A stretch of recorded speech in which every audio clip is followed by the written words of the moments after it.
நான் ஒட்டன்சத்திரம் அஜய் கொங்கு மேட்ரிமோனிலேருந்து பேசுகிறேன். நம்ம மேட்ரிமோனி எங்கே இருக்குதுன்னு பார்த்தீங்கன்னா ஒட்டன்சத்திரம் போலீஸ் ஸ்டேஷனுக்கு ஆப்போசிட்டில் தாங்க இருக்குது. நம்ம மேட்ரிமோனி கிட்டத்தட்ட 14 வருஷமாக நல்ல முறையில் சுபிட்சமாக இயங்கி 15வது வருஷத்தில் அடி எடுத்து வைக்குதுங்க. நிறைய பேர் நம்ம மேட்ரிமோனி மூலிமா ஆன்லைன்லேயே ரிஜிஸ்டர் பண்ணுறாங்க. இன்னும் கூட பார்த்தீங்கன்னா நிறைய சுபகாரியங்கள் நம்ம மேட்ரிமோனி மூலிமா ஆன்லைன்லேயே சரி நேரடியாகவும் சரி முடிச்சு கொடுத்துட்டாங்க இருக்கோம்.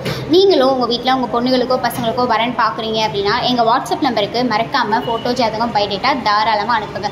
நாம் கொங்கு வேளாள கவுண்டருக்கு மட்டும்தாங்க வரன் பார்த்து கொடுத்துட்ருக்கோம். ஸோ நீங்கள் அனுப்பலாம். வாட்ஸ்அப் நம்பர் பார்த்தீங்கன்னா 90 95 94 26 31. இன்னொரு நம்பர் பார்த்தீங்கன்னா 90 92 94 26 31. இந்த 2 நம்பரில் எந்த நம்பருக்கு வேணாலும் நீங்கள் ஃபோட்டோ ஜாதகம் எப்போ வேணாலும் அனுப்பலாங்க. அப்படி ஏதாவது உங்களுக்கு சந்தேகம் இருந்தது அப்படின்னா யூடியூப்பில் போய்ட்டு அஜய் கொங்கு மேட்ரிமோனி அப்படின்னு அடிச்சு பாருங்கள். எங்கள் ஓனரும் ஒர்க் பண்ணுற ஸ்டாஃப்ஸ் நாங்களும் நிறைய வீடியோஸ் பேசியிருப்போம். அதுக்கப்புறமா கூட நீங்கள் வெரிஃபை பண்ணிட்டு ஃபோட்டோ ஜாதகம் அனுப்பலாங்க. நன்றி, வணக்கம்.